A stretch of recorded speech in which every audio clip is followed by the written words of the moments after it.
संतोषी माता शुक्रवार व्रत का था। एक बुढ़िया थी, उसके 7 बेटे थे।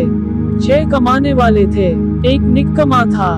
बुढ़िया माँ 6 बेटों की रसोई बनाती, भोजन कराती और कुछ छूटन बचती वह 7वें को दे देती थी। परंतु वह बड़ा भोला भाला था, मन में कुछ विचार नहीं करता था। एक दिन वह बहू से बोला, देखो मेरी माँ को मुझ पर कितना प्रेम है। वह बोली, क्यों नहीं, सबका झूठा बचा हुआ जो तुमको खिलाती है। वो बोला, ऐसा नहीं हो सकता है, मैं जब तक आंखों से न देख लूं मान नहीं सकता। बहू ने हंसकर कहा, देख लोगे तब तो मानोगे। कुछ दिन बाद त्योहार आया। घर में 7 प्रकार के भोजन और चूरमे के लड्डू बने। वह जांचने को सिर दुखने का बहाना कर पतला वस्त्र सिर पर ओढ़े रसोई घर में सो गया। वह कपड़े में से सब देखता रहा। 6 भाई भोजन करने आए। उसने देखा, माँ ने उनके लिए सुंदर आसन बिछा नाना प्रकार की रसोई परोसी और आग्रह करके उन्हें जिमाया। वह देखता रहा। 6 भोजन कर उठे तब माँ ने उनकी झूठी थालियों में से लड्डुओं के टुकड़े उठाकर एक लड्डू बनाया। जूठन साफ कर बुढ़िया माँ ने उसे पुकारा, बेटा 6 भाई भोजन कर गए, अब तू ही बाकी है, उठ तू कब खाएगा। वह कहने लगा, माँ मुझे भोजन नहीं करना, मैं अब परदेश जा रहा हूँ। माँ ने कहा, कल जाता हो तो आज चला जा। वह बोला, हाँ आज ही जा रहा हूँ। ये कहकर वह घर से निकल गया। चलते समय स्त्री की याद आ गई। वह गौशाला में कंडे थाप रही थी।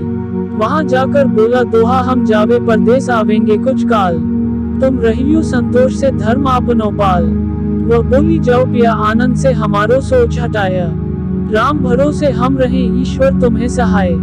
दो निशानी आपनी देख धरू में धीर, सुधी मती हमारी बिसारियो रखियो मन गंभीर। वह बोला, मेरे पास तो कुछ नहीं, यह अंगूठी है सो ले और अपनी कुछ निशानी मुझे दे।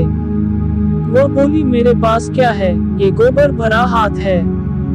ये कहकर उसकी पीठ पर गोबर के हाथ की थाप मार दी। वह चल दिया। चलते चलते दूर देश पहुंचा। वहां एक साहूकार की दुकान थी। वहां जाकर कहने लगा, भाई मुझे नौकरी पर रख लो। साहूकार को जरूरत थी, बोला, रह जा। लड़की पूछा, तनख्वाह क्या दोगे। साहूकार ने कहा, काम देखकर दाम मिलेंगे। साहूकार की नौकरी मिली। वह सुबह 7 बजे से 10 बजे तक नौकरी बजाने लगा। कुछ दिनों में दुकान का सारा लेन देन, हिसाब किताब, ग्राहकों को माल बेचना सारा काम करने लगा। साहूकार के 7-8 नौकर थे, वे सब चक्कर खाने लगे। ये तो बहुत होशियार बन गया।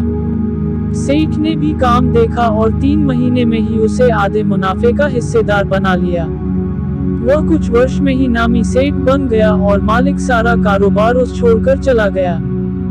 अब बहू पर क्या बीती सो सुनो। सास ससुर उसे दुख देने लगे। सारी गृहस्थी का काम करा के उसे लकड़ी लेने जंगल में भेजते।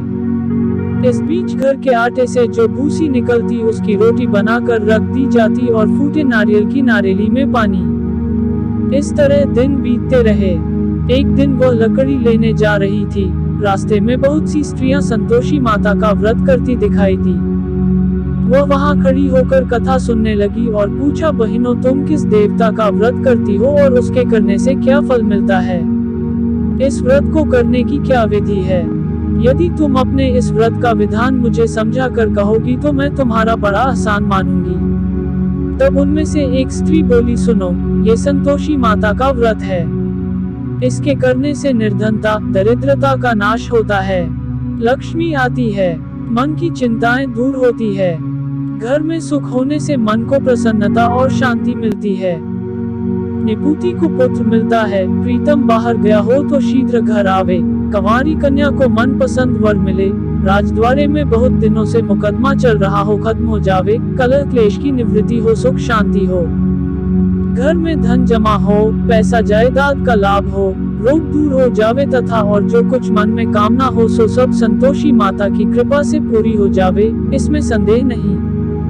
वह पूछने लगी, यह व्रत कैसे किया जाए ये भी बताओ तो बड़ी कृपा होगी।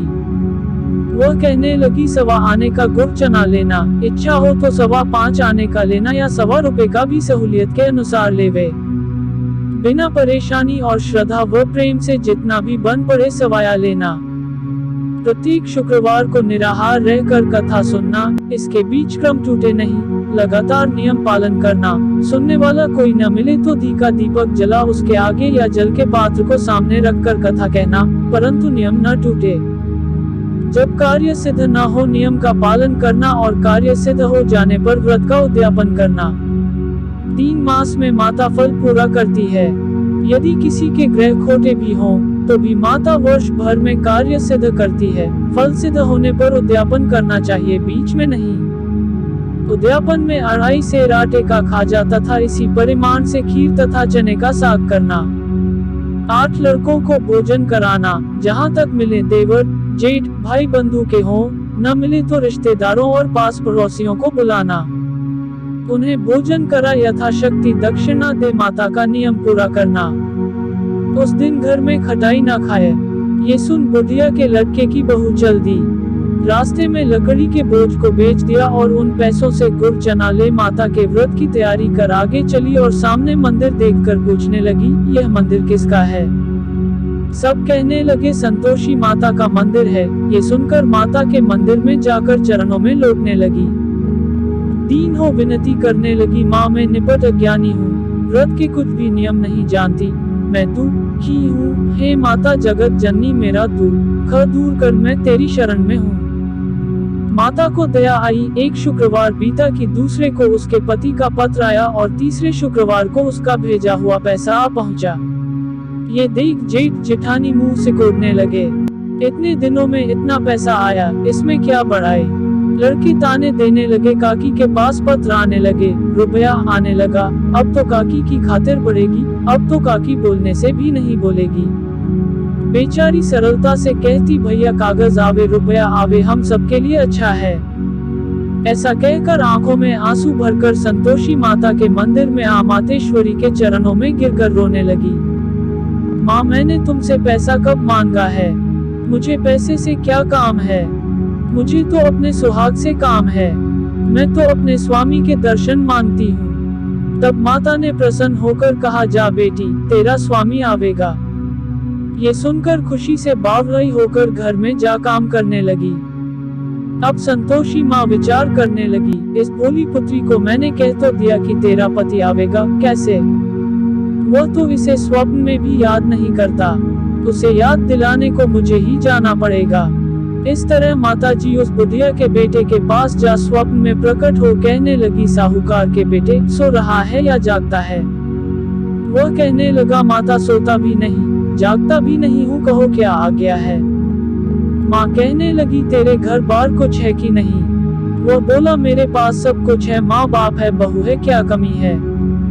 माँ बोली, बोले पुत्र तेरी बहू घोर कष्ट उठा रही है, तेरे माँ बाप उसे त्रास दे रहे हैं, वह तेरे लिए तरस रही है, तू उसकी सुध ले। वह बोला, हाँ माता जी ये तो मालूम है, परंतु जाऊं तो कैसे? परदेश की बात है, लेन देन का कोई हिसाब नहीं, कोई जाने का रास्ता